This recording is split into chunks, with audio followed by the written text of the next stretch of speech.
The Mekong Delta woke slowly under the weight of its own silence. In the villages near Ap Bac, dawn came not with birdsong but with the low groan of water buffalo and the rustle of palms brushing the morning air. Somewhere in the haze, a boy carried a basket of rice. An old man lit a pipe. But beneath these simple rhythms, there were whispers, soft, steady, and sharp as a knife edge. The Americans were coming. By early January 1963, the southern countryside had already begun to feel the heat of war, though no one called it that yet. The Army of the Republic of Vietnam, ARVN, equipped and advised by Americans, was hunting shadows in the fields, Viet Cong, ghosts with rifles who vanished into paddies and trees. They believed this place was just another backwater in a long campaign of pacification. But Ap Bac wasn't asleep. In hidden bunkers and dugouts reinforced with bamboo, local guerrillas, poor farmers turned soldiers, dug in. They had no radios, no tanks, and no air cover. What they had was resolve, knowledge of every trench and tree, and an understanding that the battle for this country would begin not in Saigon, but here in the mud, with them. A young commander, barely past 20, reviewed hand-drawn maps in candlelight. His orders were clear: hold the line, let them come close, then strike. Not to win outright, but to prove that this so-called ragtag force could face helicopters and howitzers and still stand. Outside, the paddies shimmered. The birds returned. And in a thatched hut, someone passed word to the next hamlet. Tomorrow, the fight begins. The sun rose slow and reluctant over the paddies of Ap Bac, casting gold on the mist and silence on the waiting fields. But that silence cracked at 7 a.m., when the first blades of UH-1 Huey helicopters sliced through the morning sky like angry dragonflies. Dust erupted as they descended near the hamlet. Farmers watched from the edges of trees. Birds scattered. War had arrived. American advisors stood beside ARVN officers, pointing at maps, barking orders, confident in superior firepower. They brought armored personnel carriers, M113s glinting in the sun, rumbling down narrow dikes meant for water buffalo. Not steel machines. 3 ARVN battalions surrounded the area. They believed the trap was perfect. An anvil of fire closing in on a pocket of scattered guerrillas. The Americans, from their radio-equipped command posts, monitored every movement, believing no enemy could resist such a force. But inside the paddies, the earth was waiting. And so were the men. Camouflaged fighters, barely distinguishable from the mud, lay motionless with their rifles buried beside them. They had no radios, no way out, and no reinforcements. But they had already decided. They would not end as the first boots hit the rice field. Shots rang out like thunder. Cracks of AK-47s echoed off the water, followed by bursts from M1 carbines and frantic shouts in Vietnamese and English. The enemy wasn't fleeing. They were fighting back, and from positions more entrenched than anyone expected. Within moments, the open fields became kill zones. M113s bogged down. Helicopters took fire and reeled away. Officers yelled into radios, demanding clarity. But the only thing clear was that Ap Bac was not going as planned. The morning had come, but with it came fire, smoke, and the first bitter taste of underestimation. Beneath the swampy fields of Ap Bac, there was no line drawn in ink, no fence or trench to mark the resistance. And yet, a line existed, invisible, steeled in will. It ran through the waterlogged mud, beneath lotus leaves and bamboo roots, where men with no uniforms and no insignia waited with steady breath and steady hands. They had worked all night in silence, reinforcing foxholes with bundles of straw and bamboo slats, digging escape tunnels through soggy earth. Their rifles were dry, wrapped in plastic and cloth, buried beside them like sleeping snakes.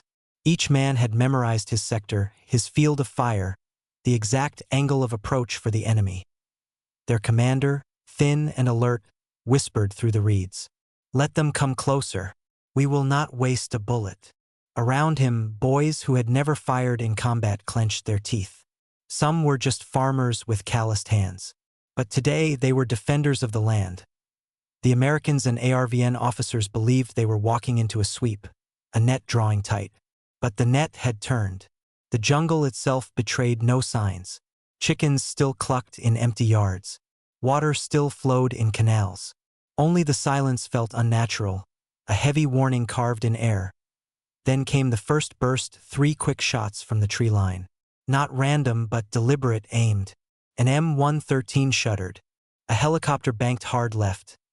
The hidden line had been crossed.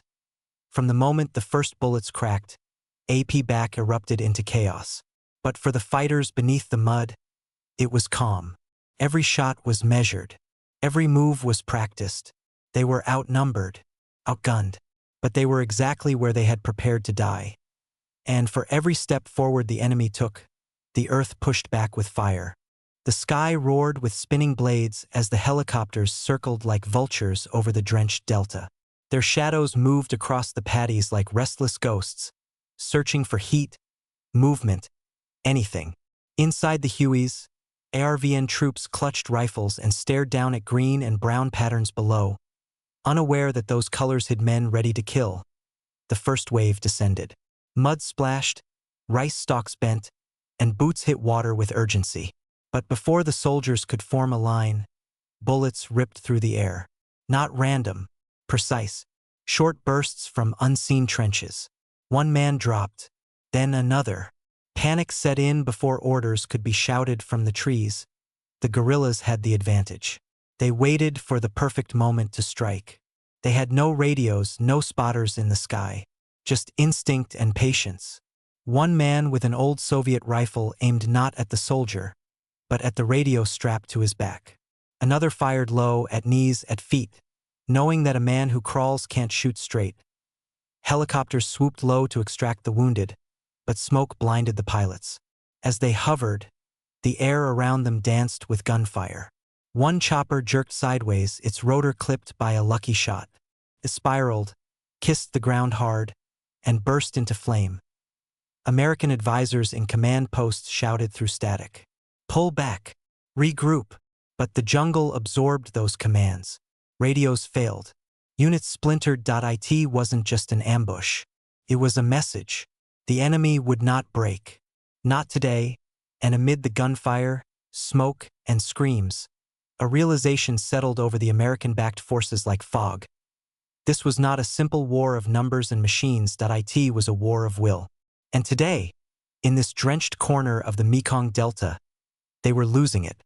Rain had turned the battlefield into a shallow swamp.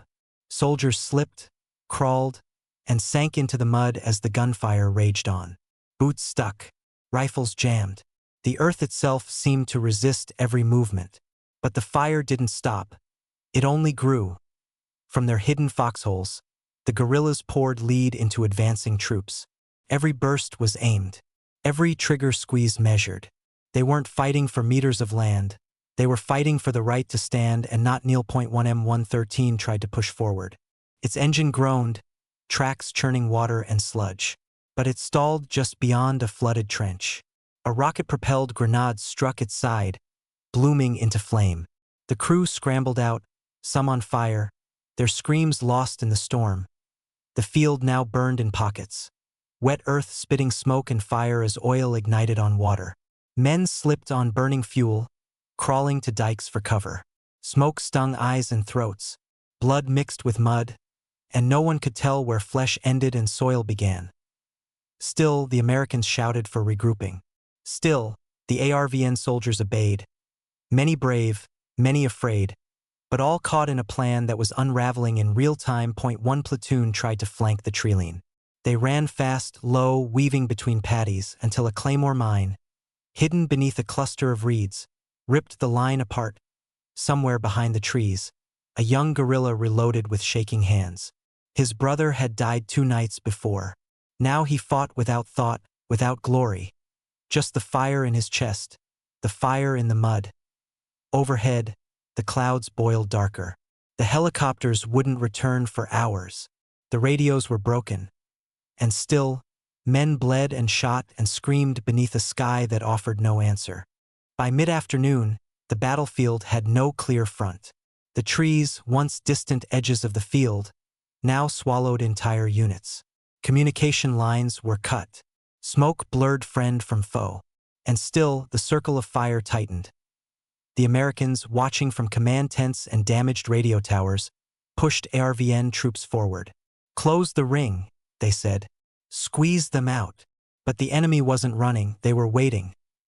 Guerrilla snipers perched in trees fired single shots that dropped squad leaders mid-command. Booby traps halted convoys on the narrow dikes. Men flanked fields only to be ambushed from behind at one corner of the battlefield. An ARVN captain, young, drenched, and shaking, looked out over his scattered platoon. He'd lost a third of his men. The rest were bleeding or out of ammunition. He called for extraction. "Static," he screamed. More static. No one was coming. Across the field, a group of guerrillas listened in silence. One passed a handful of sticky rice to another. No words, just eyes meeting. They knew the next wave was coming. Some tied red strips around their foreheads. If they were to die today, they would die standing. The M113S tried again to advance. This time, the lead vehicle rolled over a buried charge. It lifted from the earth and fell back in pieces. Birds scattered. Smoke rolled low. The sun dipped behind blackened clouds. Still, the command said, "Keep pushing." But the jungle pushed back. Ap Bac was no longer a sweep. It was a trap. And every second the circle tightened. It crushed not just soldiers but certainty. Even the advisors, once calm, now stared into radios that no longer spoke. One whispered, "We didn't see this coming." And deep in the reeds, unseen but ever present, the defenders waited for darkness, where they fought best.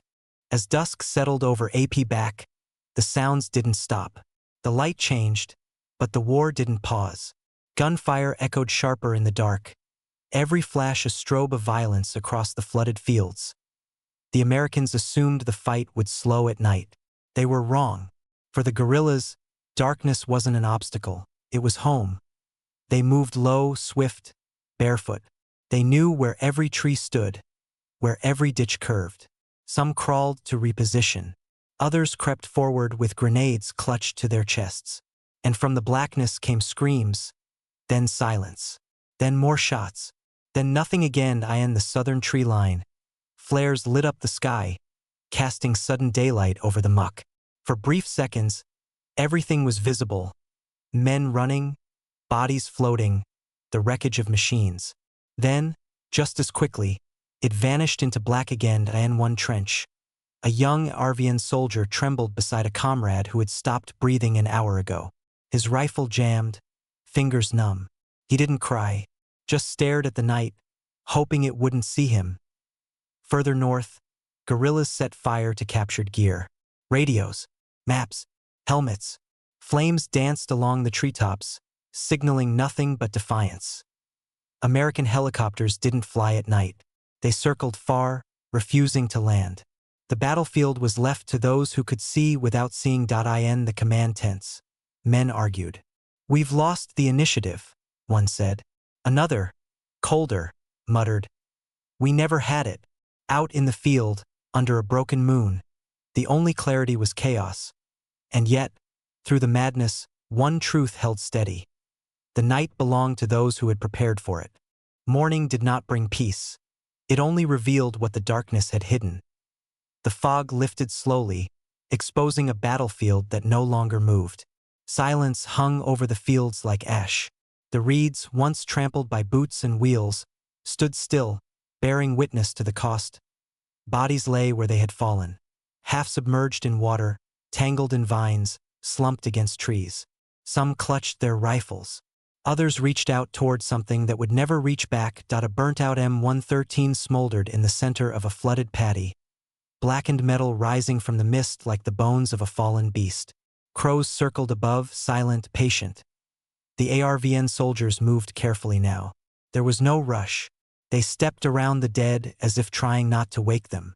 Medics with tired hands pulled survivors from shallow trenches, bandaging wounds with whatever cloth remained. Across the tree line, the guerrillas emerged, not in triumph but in silence.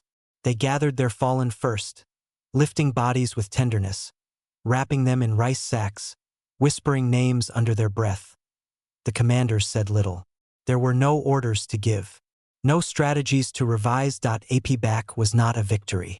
Not in the way wars measure wins. But something had changed. The myth of American invincibility had cracked. The belief that helicopters and armor would always dominate had bled into the soil. In one corner of the field, a soldier lit a cigarette with shaking hands. His face was empty, eyes unfocused. Behind him, smoke still curled from the wreckage. Ahead, only more war. And yet, somewhere beneath the mud and blood, a seed had been planted. A new kind of defiance. One that would not be buried. The day had begun. But nothing would be the same. By morning, the reports had started. Numbers. Always numbers. The Americans claimed a tactical success. Over 80 enemy killed. Vehicles damaged. Territory engaged. Objectives met. But down in the mud, no one believed those numbers. Not the medics who pulled ARVN bodies from flooded trenches. Not the gunners whose rifles jammed before sunrise. Not the advisors who watched the jungle swallow entire squads. And certainly not the guerrillas who counted only the ones still standing. In Saigon, maps were marked with arrows and colors. Diagrams of success. But those diagrams didn't show the boy with no boots holding off a mechanized convoy. They didn't show the woman who smuggled ammunition through the canals at night. They didn't show the silence that followed the helicopter's retreat. Ap Bac had not been won. Not by the side with helicopters and armor. Not by the side with maps and press briefings. It had been held by will. By those who had nowhere else to go, and no other choice. One American officer wrote in his journal. It felt like we fought the jungle itself. Another, more quietly, scribbled, we underestimated everything. There were bodies that wouldn't be recovered. Names that wouldn't be listed. There were errors no one would admit and lessons no one would teach. But among the reeds and trees, the people who fought that day already knew. The truth wasn't in the numbers. The truth was in who stayed. And who left. Years passed. The war didn't end at Ap Bac. But something changed there. A whisper began. Small, stubborn, and unshakable. The belief that victory didn't always wear a uniform. The Americans returned, again and again, with more men, more machines, and better maps. But each time they came, Ap Bac whispered back, we are still here. The rice fields grew again. The trenches filled with water, then with silt. The rusting bones of vehicles sank beneath new crops. But the echo remained. It lived in the stories of children whose fathers never returned, in the hands of women who built homes from rubble, and in the eyes of men who still remembered the sound of rotors and gunfire. In American textbooks, Ap Bac was a setback. In Vietnamese memory, it was a spark. Turning. A lesson written not on maps but in blood. And will point one soldier, now an old man, sat beside the canal every year on the same day. He never spoke of the battle, but he placed 3 sticks of incense in the mud and looked at the sky as if asking it a question. Visitors came and went, snapping photos, walking trails they thought were old. But the air still knew. The trees still remembered. And when the wind moved a certain way, even the mud whispered. This was the place where we stood. Not because they were stronger. Not because they had more. But because they refused to fall. And in that refusal, a nation's echo began.